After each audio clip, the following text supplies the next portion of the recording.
आप देख रहे हैं संविधान और कानून SK लाइव न्यूज। नवादा में 11 वर्ष बाद पुनः बृहद पैमाने पर आयोजित होंगे डाक महोत्सव, अनिल कुमार डाक अध्यक्ष। नवादा में 11 वर्षों के बाद एक बार फिर से डाक टिकट महोत्सव की शुरुआत बृहद पैमाने पर नवादा के प्रोजेक्ट कन्या इंटर विद्यालय में 2 दिवसीय कार्यक्रम आयोजित कर किया जा रहा है, जिसमें बिहार के chief post master general Anil Kumar और माननीय सांसद माननीय विवेक ठाकुर, विधायक माननीय बिहार देवी नीतू देवी, अरुणा देवी, मोहम्मद कामरान प्रकाश, बिहार विधानसभा सदस्य अशोक यादव समेत कई उच्च अधिकारी, जिलाधिकारी, पुलिस अधीक्षक, जिला विकास आयुक्त एवं जनप्रतिनिधि शामिल होंगे। इस मौके पर सोमवार को मुख्य डाक महाअध्यक्ष अनिल कुमार ने प्रेस कॉन्फ्रेंस आयोजित कर तैयारी के बारे में विस्तृत जानकारी दिया। उन्होंने कहा कि इस डाक महोत्सव में कई फिलाटेलिस्ट अपने डाक टिकटों के संकलन को प्रदर्शित करेंगे। बताते चले कि डाक टिकटों का संकलन एक बेहतरीन शौक है। फिलाटेली को राजाओं का शौक, शौकों का राजा भी कहा जाता है। डाक टिकट का संकलन करने से विभिन्न प्रकार की जानकारी तो मिलती है, साथ ही साथ यह एक आमदनी का भी बेहतरीन जरिया है। इस कार्यक्रम में नवादा के लगभग 50 स्कूल शामिल हो रहे हैं, जिसके 1000 बच्चे चित्रकला, नृत्य, गायकी, क्विज प्रतियोगिता, पत्र लेखन इत्यादि प्रतियोगिता शामिल है। डीपीएस पवन कुमार ने कहा कि स्वतंत्र भारत का पहला डाक टिकट 21 नवंबर 1947 को जारी किया गया था। इसमें भारतीय ध्वज के साथ देशभक्तों का नारा जय हिंद भारत अमर रहे लिखा हुआ है। डाक टिकट की कीमत 3.5 आना थी। स्वतंत्रता की पहली वर्षगांठ पर 15 अगस्त 1948 को महात्मा गांधी के लिए एक स्मारक जारी किया गया था। डाक टिकटों का जीवन में अहम महत्व रखता है। इस महोत्सव की विशेषता यह है कि आयोजन में बड़ी संख्या में स्कूल के बच्चे भी भाग ले रहे हैं। इस महोत्सव को सफल बनाने के लिए अनिल कुमार डाक महाअध्यक्ष बिहार के निर्देशन पर अत्याधुनिक एवं सुसज्जित माननीय सांसद के द्वारा और तैयार रथ को हरी झंडी दिखाकर रवाना किया गया, जो नवादा शहर के साथ साथ नवादा के विभिन्न गाँव एवं स्कूल में वीडियो संदेश एवं ऑडियो संदेश के माध्यम से नवादा डाक टिकट महोत्सव विषय बता रहे हैं एवं जागरूकता फैला रहे हैं। इस महोत्सव में जिले के सभी 14 प्रखंडों के साथ साथ पड़ोसी जिले के भी डाकघर से इस प्रदर्शनी में लोगों के भाग लेने की संभावना है। उन्होंने कहा 2 दिवसीय कार्यक्रम में डाक टिकट प्रदर्शनी, पत्र लेखन और अन्य कई कार्यक्रम प्रोजेक्ट कन्या इंटर विद्यालय में आयोजित किए जा रहे हैं। कार्यक्रम की सफलता को लेकर डाक विभाग के सारे कर्मचारी जुट गए हैं तथा सफल बनाने के लिए अपने स्तर से हर संभव प्रयास कर रहे हैं। इस कार्यक्रम को सफल बनाने में तमाम डाककर्मी लगे हुए हैं। कार्यक्रम में मंच का संचालन श्रवण वर्णवाल के द्वारा किया जाएगा। कार्यक्रम संयोजक मार्केटिंग एग्जीक्यूटिव जितेंद्र कुमार, संतोष कुमार, प्रणाली प्रबंधक मुकेश कुमार, मनीष कुमार, दिनेश्वर शाह, रवि प्रकाश, राहुल कुमार, सुभाष कुमार, अभिषेक कुमार, रामाशीष कुमार, सत्येंद्र कुमार, पोस्ट मास्टर अजय कुमार, गौरी शंकर, अरविंद कुमार, रविराज, राजेश, खुशबू कुमारी, स्वीटी कुमारी कुमार, राजेश्वर कुमार इत्यादि लोग लगे हुए हैं। नवादा में इस वक्त हर टाइम हम लोग डाक टिकट प्रदर्शन बड़े स्तर का कर रहे हैं।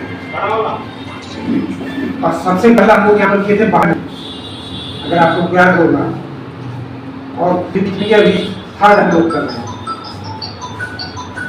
इसमें करीब 100 फ्रेम्स डिस्प्ले पर होंगे और पूरे बिहार से और देश के अन्य जगहों से भी इसमें स्टाम्प के फ्रेम्स आ रहे हैं। और अभी तक 100 करीब 16-17 लोग जो बाहर से यहाँ के बच्चों को, यहाँ के लोगों को छोड़ करके 16 लोग बाहर से अपने टिकटों को लेकर के, अपने एग्जीबिशन को लेकर के आएंगे और प्रदर्शित करेंगे। और बहुत ही बहुमूल्य टिकट्स भी जो तरह के डाक टिकट हैं वहाँ डिस्प्ले पर होंगे। खास करके ये बच्चों के लिए बहुत इंटरेस्टिंग होगा, क्योंकि डाक टिकट ज्ञान का एक बहुत अच्छा स्रोत माना जाता है। इनफैक्ट कई देशों में एक आंदोलन चलता है जो कहते हैं नॉलेज थ्रू स्टाम्प।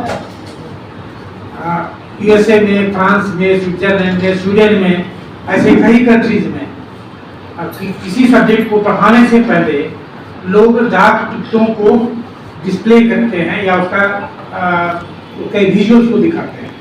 आइडिया ये है कि जब भी आप किसी चीज को पढ़ते हैं, उसको सुनते हैं या ऑडियो वीडियो देखते हैं, तो रिटेनिंग कैपेसिटी और एब्जॉर्बिंग कैपेसिटी कई गुना बढ़ जाता है। तो उसमें डाक टिकट बहुत सुंदर है।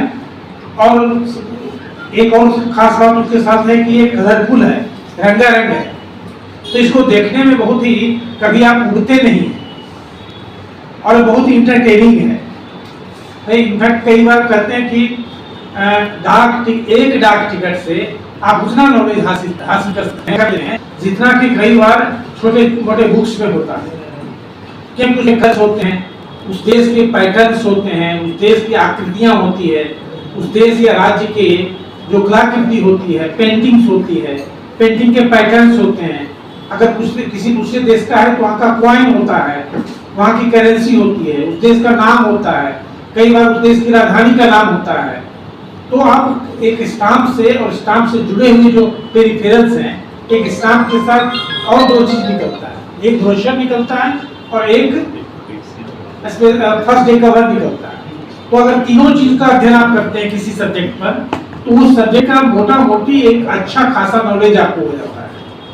यही कारण है कि अभी हाल में जितने भी बड़े बड़े विनर्स हुए, कौन बनेगा करोड़पति में, उसमें करीब करीब सारे लोग, जैसे बिहार के जो पहले विनर थे 1 करोड़ वाले, क्या नाम था उनका, बैंक ऑफ इंडिया या किसके थे वो, अनिल सिन्हा, वो हमारे ब्यूरो के मेंबर है।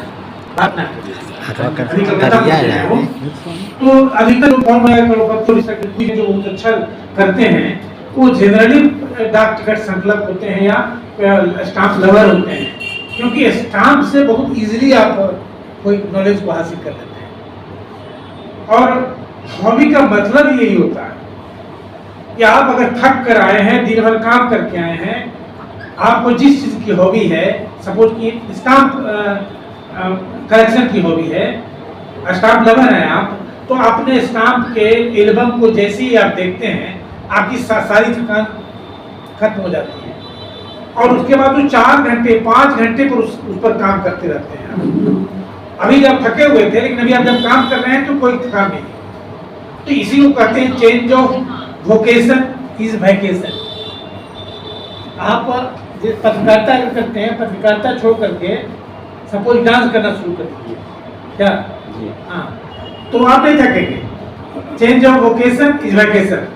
तो जैसे कि आप कोई स्टाम्प का एल्बम देखते हैं या उससे गुजरते हैं, अगर स्टाम्प लवर है तो आपकी थकान खत्म हो जाती है। तो हॉबी यही है कि जब आपके सारे थकान को दूर कर दे, पूरा एंटरटेन करे, आपको बहा करके पूरी एक नई दुनिया में ले जाए, एक नए माहौल में ले जाए, एक नई बयार बहा दे आपके मन मस्तिष्क में, वो है हॉबी, शौक। और डाकघर टिकट संकलन को या टिकट संकलन को हॉबी का राजा कहा जाता है, king of hobbies and hobby of Kings.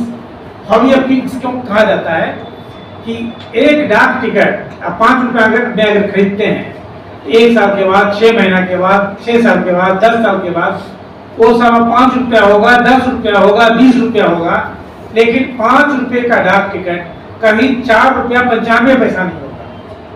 एक मात्र एसेट है पूरे वर्ल्ड में जो सिर्फ बढ़ता है और कभी नहीं घटता है।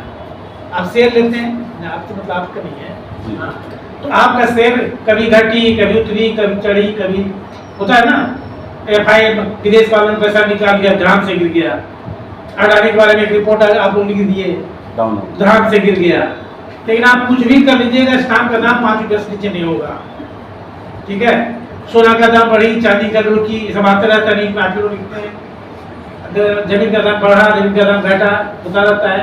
लेकिन स्टाम्प ओनली एसेट है, इसका कभी दाम घटता नहीं, 1 पैसा नहीं घटेगा। आपको जितना लिखना लिखिए, ठीक है। लेकिन कभी